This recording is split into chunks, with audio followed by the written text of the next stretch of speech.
Something is terribly wrong with the cattle on Bulu's farm.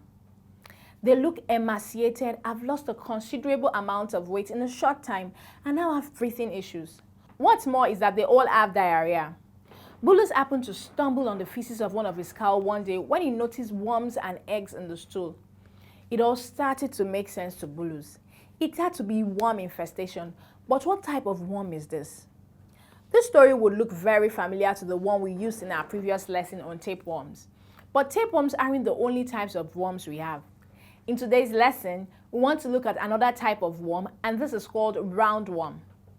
A roundworm, quite unlike a flatworm, is an elongated cylindrical white worm that is pointed at both ends. The body is smooth and covered with a thick cuticle that is a few meters long. Now we get to the interesting part. What is the life cycle of the roundworm? Well, just like many of the parasites we have discussed, a roundworm begins its life cycle as an egg. These eggs are usually found passed out with feces into the soil. Animals get infested with roundworms when they pick up these eggs by drinking or feeding on contaminated pasture or water.